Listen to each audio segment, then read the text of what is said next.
Hello, hello. My name is Kim Addis. I am the president and founder of Frame of Mind Coaching and the co-founder of the Journal That Talks Back. You have just tuned in to the Frame of Mind Coaching podcast with my awesome, amazing, incredible, outstanding, phenomenal daughter and co-host, Ferne. Ferne, welcome. Hello, hello. How are you today? I'm great. I'm happy to see you, and I'm happy to be doing this podcast with you. What is on your mind today? So today I want to talk about transitions. Now, I know transitions are kind of hard for everybody, moving from one place to another, physically, mentally, emotionally, whatever it may be. But for me personally, this transition is a particularly tough one because I'm going to be transitioning off the podcast. Yeah, it's a sad day. A little bit. It's the temporary one, kind of, sort of, right? You're just taking a hiatus. You're just For taking now. some time off to focus on your PhD. Yeah, I have a lot going on right now. Tackling a lot of different projects, and I'll be heading to Costa Rica soon to do field work. So I really need to focus on getting my permits ready and making sure all my experiments are lined up accordingly. I'm going to have to take a break. Okay, well, we understand, and we encourage you to focus on your primary joy or passion, which is right now your school. And so I'm okay with it. Thank Even you. though I'm going to miss my co-host. I'm going to miss it too. But maybe, who knows, you'll tune back in and every once in a while as a special guest. What do you think about that? Absolutely. Sounds incredible to me. Okay. So let's talk about transition. So how are you feeling about all the stuff that you're transitioning into?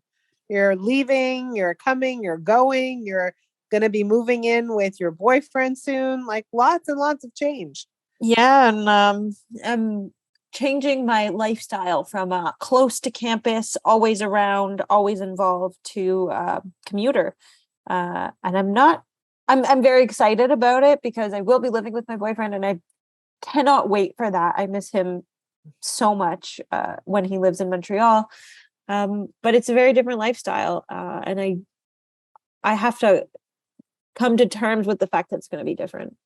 Yeah. Okay. So we're going to talk about transitions in general. So not just for you and not just for this situation, but overall, what makes transitioning from one thing to another hard? So there are a few things. One thing is we don't know what to expect. And so sometimes when we think about a transition and imagine ourselves in another place, we sometimes picture things being hard or tough or uncomfortable, not as easy, and certainly not as familiar as they are now. And that causes a little discomfort, right? Absolutely. And so, right, when we think about transition, we anticipate, that word is important, we anticipate a negative emotion, a negative experience.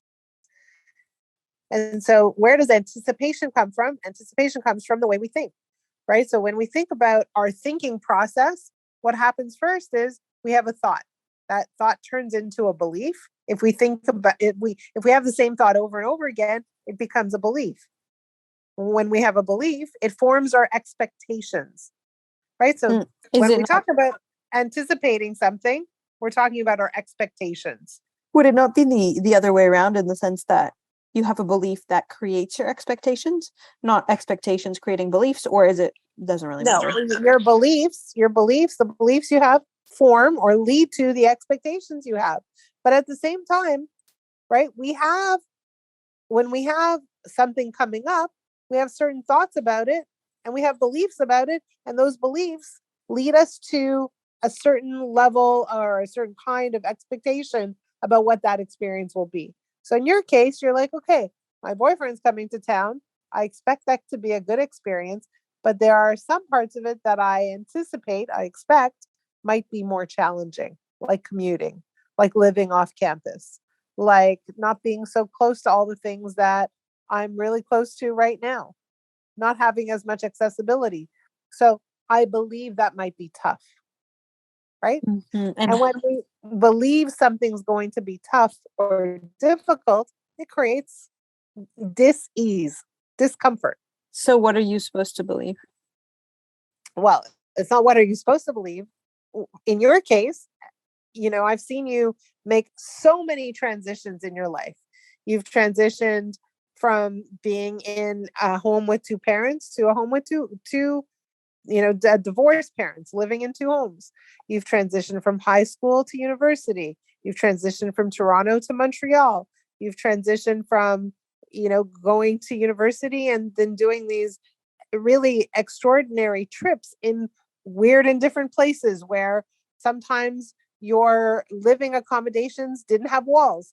Like, you're an incredible adapter. You adapt so well to transition, because part of the conversation you also have is, it'll be fine. You literally say that out loud to me all the time. It'll be fine. It'll be fine. What are you I'll supposed to say?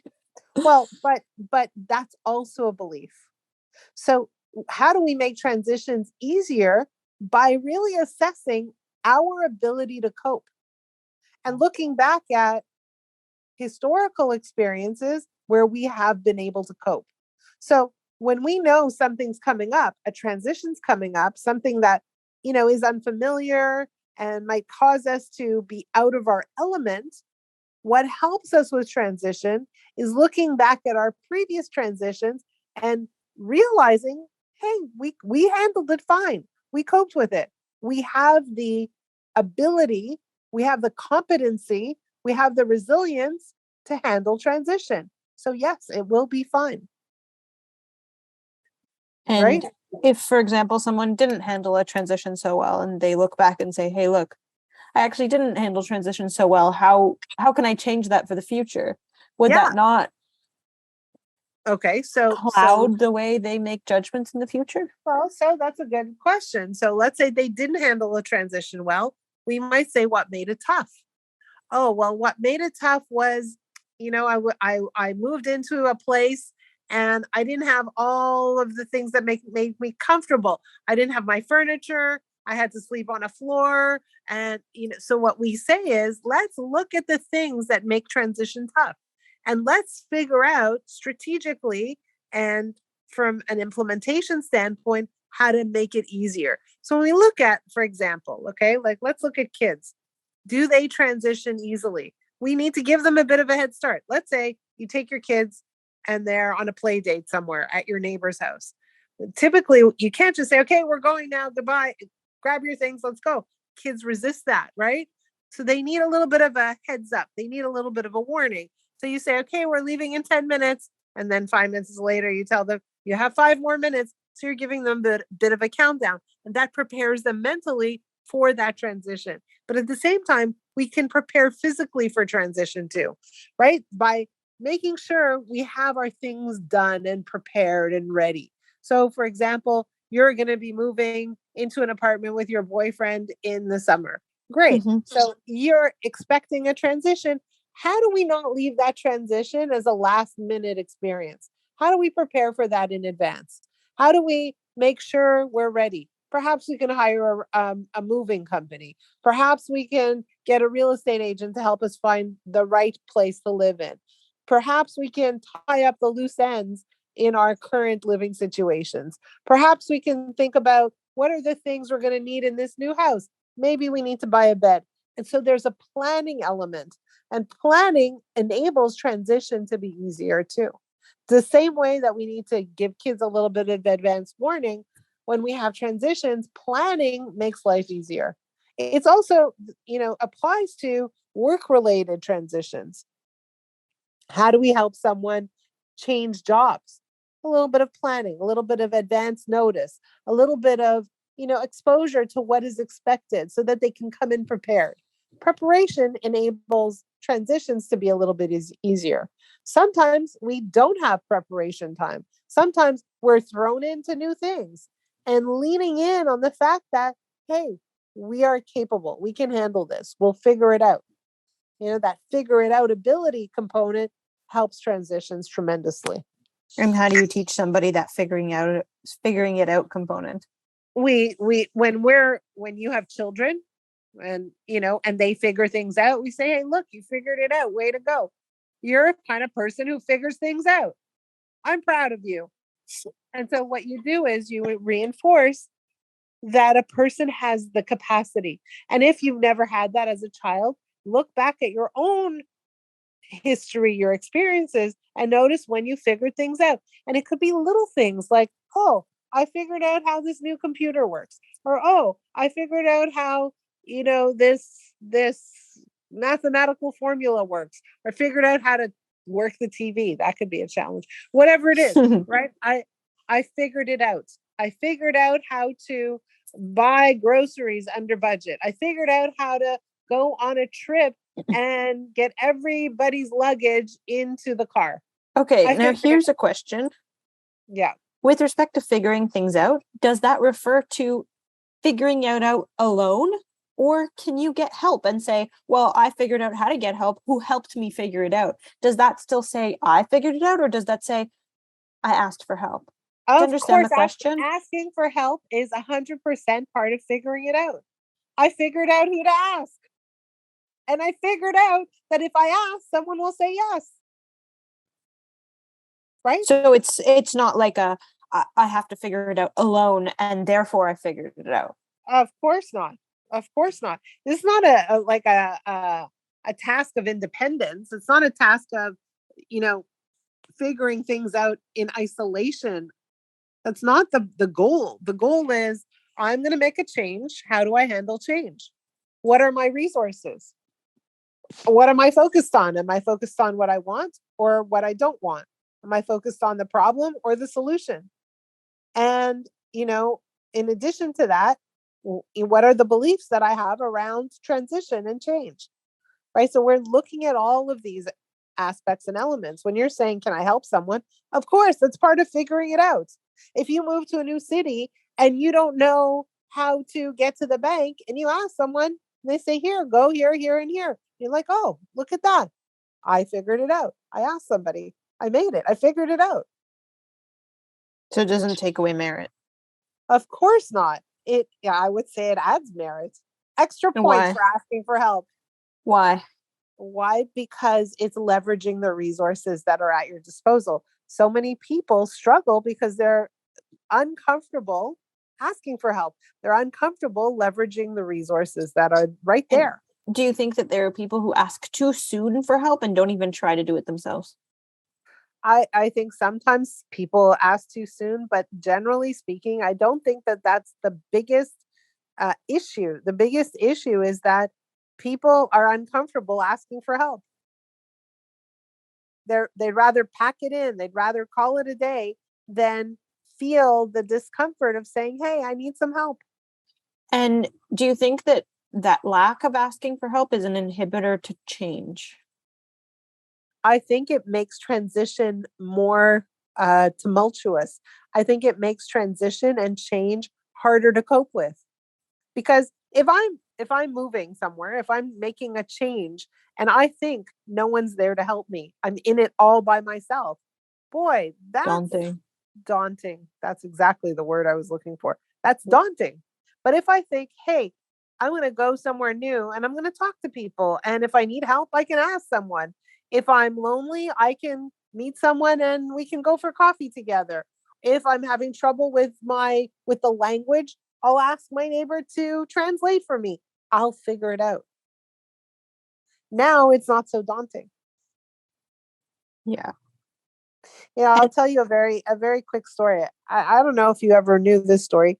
It's a story of how I met your father, my first husband. So I moved to Ottawa, was living in Montreal, moved to Ottawa. I was 18 years old, moved to Ottawa. And it was my first night in residence. I didn't know anybody. I didn't have any friends. And there was a party called Thrill on the Hill.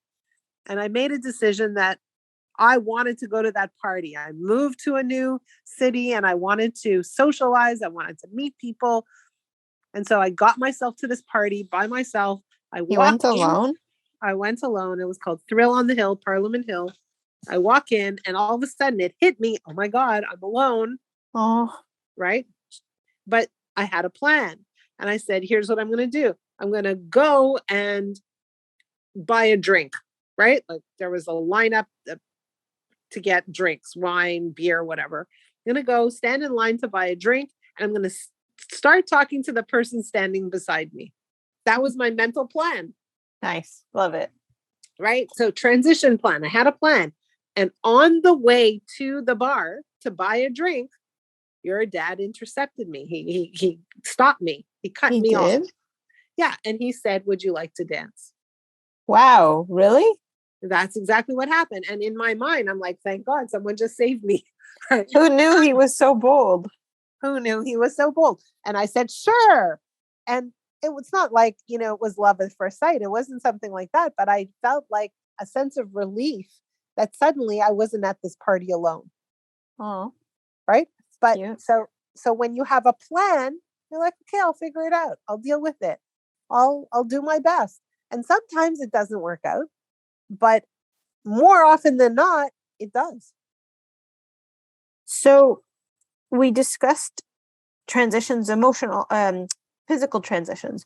What about emotional transitions? Like the transition of somebody being, well, for example, your husband to a divorcee. Like, how do you deal with not that you're necessarily moving locations, but state relationship status with somebody? And that doesn't necessarily have to mean emotional or sexual relationship with somebody, but friendship or a parent or whatever it may be. How do you deal with that kind of transition as well? How do you deal with, well, I think that there's, when your status, relationship status changes, sometimes it's a loss. And so you have to think about, how do I mourn this loss? And how do I experience this loss as something that is not life defining? In other words, so when I got divorced, what does that mean? Does that mean I'm a terrible wife? Does that mean I'm a horrible person and unlovable? Does that mean I don't deserve to be in a good relationship? We don't want to do that. We don't want to do any of that. It means this relationship didn't work out. So it's very important to define what it is as it is. And to understand why the relationship status changed. Maybe somebody died, but what does it mean for you? Does it mean the end of your world? Does it mean that things are done? Like, what does it actually mean for you? And assigning meaning in a positive way to a change of status is super important in handling that transition. So when I look back at my marriage, my first marriage, was it a terrible marriage? It wasn't. It was in so many ways a wonderful marriage. And of course, it gave me you and your brother. It was right at that time. It wasn't right forever. And so, right? And so it's very important not to go back and rewrite things as though, don't change the past. The past is the past. And don't use the past to get stuck in the past. Right? So the idea is, grow from transition, grow from your history, take your learnings, understand what you need now, understand what's important now, understand what a better relationship might look like, a more compatible relationship, whatever it is. But take your experiences and leverage them to continue on your path. And that's very important when you think about transition of any kind. So you mentioned assigning positive intent or putting a positive spin on kind of what happened in that transition. Yeah. I forget the exact words that you used, but how would you do that in a case where it feels like everything's terrible about it? Well, from my perspective, and we teach our clients this, that everything has a silver lining. Everything has a gift wrapped up underneath it. I'll give you an example. Okay. So Alan, my current husband, your stepfather, had very severe eye problems and had trouble seeing. One eye is, working at 40%. The other eye had so much volatility that it really affected him and he couldn't drive. So I did all the driving. And over time, he worked with a wonderful eye doctor who helped him find a very specific lens called a scleral lens that now helps him see. But because he didn't drive for so long, he didn't feel comfortable driving. He was very uncomfortable and, uneasy behind the wheel. So Yeah. I did all the driving. But then my knee had a meniscus tear in it. And every time I drive, my knee kills me. So Alan, being who he is, said, okay, well, let me drive. I can drive during the day. Or I can drive on the highways because it's just a straight run. And what happened was he started taking on the role. He stepped up and he said, okay, well, let me try more. Let me try more. And because it really hurts me to drive. So now, like, is a meniscus tear a great thing? It's not. It hurts. It's not a great thing. But that bad thing had a silver lining. What's the silver lining? Alan's driving again. And so what I'm really trying to say is every bad thing has a silver lining. Everything is just a thing. It's not bad or good. We think it's bad or good. We assign positive or negative to each instance. But if we just look at it as a thing that takes place, we can learn to assign positive meaning to that thing. Do you really believe that anything can be assigned positive meaning? Like, aren't there some things that are just objectively bad? I think some things are objectively bad that lay the foundation for objectively good. Right? And it's our job to not look at it in isolation, but to look at things in a grander, a more whole manner. Interesting. I think sometimes that can be really hard, but you really have to take a step back. It can be very hard because we can get very trapped in the moment and in what we perceive to be objectively negative experience. And what I want to do is say, okay, like, yes, it feels objectively negative in the moment, but how is this going to serve you?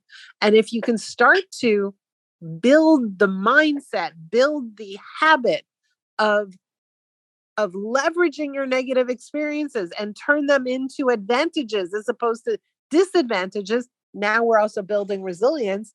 And what we understand is negative experiences typically are a moment in time. They pass. But then do positive experiences not pass as well? Yes, they do. But what does that mean? We're constantly assigning good, bad, good, bad, good, bad. Stop doing that. It's just a thing. And we have the brain power to move faster if we want to, from bad to good. And we have the brain power to lean on good.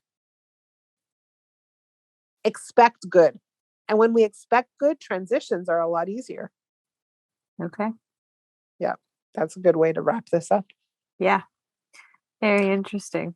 Very interesting. All right. Well, I'm sad to see you go, but I'm really excited for all the adventures that lie ahead for you. I know you're going to crush every single one of them. And I want to say goodbye, but only temporarily. This is only a moment in time.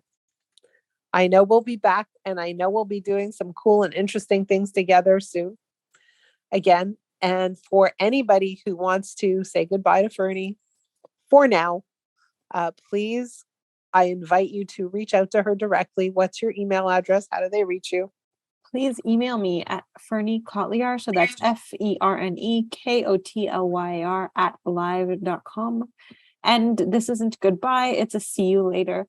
I also wanted to thank you for everything, for the podcast, for hosting it with me, and for inviting me onto the show and doing this together. It was really lovely. It was fun. I love you. I love talking with you and discussing things with you. And it's always good. And what's going to happen to the podcast next, you ask? Well, I'm going to have special guests. I'm going to invite some of my coaches to join me.